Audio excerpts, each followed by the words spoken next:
Jumpa kembali dengan saya, Ibu Yulianti Kasih. Kita sampai kepada bab kelima tentang pengembangan produk dan jasa.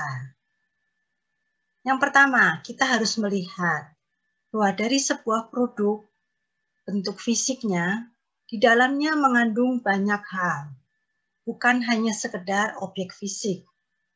Di dalam produk fisik itu ada merek, ada layanan purna jual, ada garansinya, termasuk juga ada citra perusahaan di dalamnya.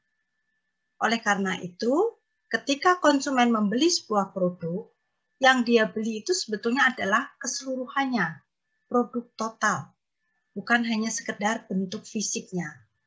Mungkin ada orang yang ingin membeli produk mobil yang berbranding. Tujuannya dengan memakai mobil itu dia merasa bangga, karena produk itu membawa nama, membawa image, ya seperti itu. Jadi bukan hanya fungsi mobil untuk mengangkut orang dari satu tempat ke tempat lain, tetapi ada nilai lain di dalam nama branding sebuah mobil.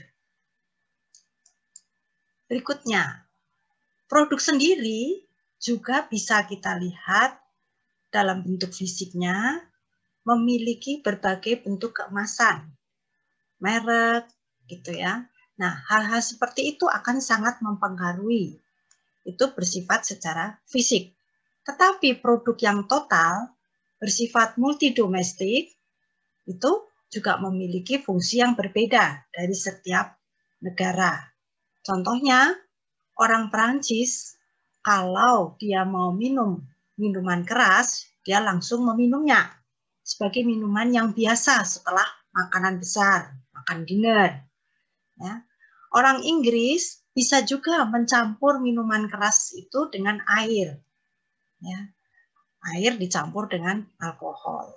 Nah, seperti itu. Jadi tergantung juga fungsi penggunaan sebuah produk dengan sebuah latar belakang budaya yang berbeda. Contohnya, coklat. Coklat sendiri bukan sebagai produk global, ya, karena coklat sendiri itu sebagai bentuk fisiknya coklat. Tetapi coklat bisa dibuat makanan, bisa dibuat kue, ya. Nah, jadi coklat sendiri itu bukan produk global, dia bisa menjadi sebuah bahan makanan, gitu ya. Nah, seperti itu. Nah, jenis-jenis produk sendiri dibagi menjadi beberapa hal. Yang pertama adalah produk industri. Banyak produk industri itu dijual ke seluruh dunia tanpa mengubah, karena penggunanya di seluruh dunia sama, seperti chips memori. Saat dibutuhkan, adaptasi produk biasanya cukup sederhana. Ya, kalau itu mobil, misalnya untuk mobil kelas di Asia dan mobil untuk di Eropa, tentu posisi tempat duduk, panjang pedal juga akan berbeda. Karena ketinggian dari orang Asia dan orang Eropa yang berbeda. Seperti itu. Tetapi secara mesin dan secara bentuk mobilnya sama. Ya. Nah, produk konsumen, ya, produk konsumen biasanya dijual tanpa suatu perubahan. Tetapi perlu pemosisian ulang. Contohnya adalah coklat pada coklat MM yang di dalamnya mengandung kacang. Ya, ketika masuk pasar Bahrain, orang-orang Bahrain mengatakan bahwa kacang itu makanan yang sehat, bukan makanan yang membuat asam urat, gitu ya. Nah, oleh karena itu, produk MM ketika masuk ke Bahrain merubah positioning-nya menjadi bahwa MM adalah makanan sehat karena mengandung kacang tadi, ya. Nah, ketika kita membuat sebuah produk, produk tersebut harus bisa memecahkan problem dari konsumen, gitu ya. Nah, ketika bisa memecahkan problem, maka produk itu akan ada demand, ada permintaan, ya. Nah, bisnis berbasis teknologi seringkali itu dibangun atas produk atau jasa yang berteknologi juga, ya. Nah, hal ini ada kaitannya juga dengan disruptive teknologi, ya, yang akan kita jelaskan pada slide-slide berikutnya. Ada 4 tahapan untuk produk planning dan pengembangan produk. Pertama, kita perlu melihat idenya seperti apa, lalu konsepnya seperti apa, pengembangannya, dan kemudian tes market. Ya. Ide. Untuk mendapatkan sebuah ide, pertama-tama kita perlu menggambarkan ide tersebut. Ya. Menentukan, misalnya saya punya ide untuk membuat produk makanan. Nah, tentu saja saya harus coba menggambarkan kira-kira kalau saya membuka sebuah kafe dengan makanan A, B, C, kebutuhan saya apa aja. Gitu ya. Lalu kita mulai menvalidasi.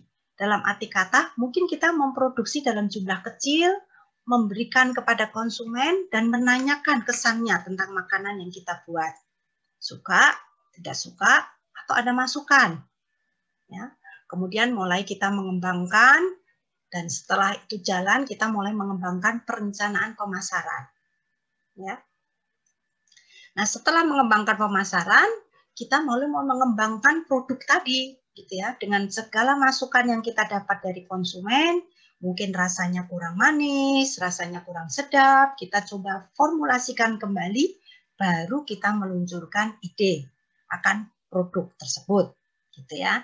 Jadi proses untuk pengembangan ide tentu saja harus meminta pendapat dari konsumen kita, ya. Gitu. Nah, tadi gambarkan dulu idenya, gitu ya. Manfaatkan juga kira-kira kalau orang beli ide atau produk saya itu keuntungannya apa sih? Apa value proposition dari produk saya? Gitu ya. Nah, ketika itu bisa dimunculkan, tentu konsumen akan merasa mendapatkan sesuatu karena itu bisa mengatasi problem yang dihadapi. Gitu ya. Nah, kebutuhannya tentu saja untuk menentukan kebutuhannya kita harus mengecek kepada konsumen. Gitu ya. Nah, konsumen kita itu siapa? Tentu saja kembali kepada pelajaran sebelumnya bahwa ketika produk kita adalah B2C, langsung kepada konsumen, kita perlu membuat segmen-segmen, ya, grup usianya, gendernya, pendapatannya, supaya kalau produk kita itu memiliki berbeda-beda kemasan dengan harga yang berbeda, tentu saja itu akan menjangkau konsumen dengan pendapatan yang berbeda-beda juga, begitu. Ya. Beda lagi kalau produk kita adalah untuk B2B, untuk industri. Nah, itu tentu saja harga kita juga akan menjadi pertimbangan sebuah industri lain untuk mengambil produk kita. Jadi kita perlu melihat dulu target konsumen kita itu siapa, kebutuhan mereka seperti apa. Kita akan mencoba mengembangkan produk yang dari usaha kita. Untuk pengembangan produk itu, kita harus melihat hal apa yang istimewa dari produk kita, yang bisa ditonjolkan sebagai tema pemasaran atau slogan dari produk kita. Sebagai contoh, Sanaflu. Slogannya adalah flu boleh, kerja jalan terus. Jadi artinya apa? Ketika kita menderita flu, kita minum obat Sanaflu, tapi itu tidak mengganggu pekerjaan kita. Kita tetap tidak mengantuk. Nah, itu contohnya, ya. Nah, kita juga perlu memperhatikan akan nama dari merek kita. Apakah nama produk kita itu cukup mudah diingat orang? Packagingnya juga menarik. Ya. Hal-hal tersebut perlu menjadi pemikiran. Nah, setelah itu baru kita mulai meluncurkan produk atau jasa ke pasar. Jadi ada persiapan dulu ya, sebelum produk itu diluncurkan ke pasar. Hal berikutnya, zaman sekarang bahwa di dalam produk kita itu harus mengandung konsep kebaruan, newest.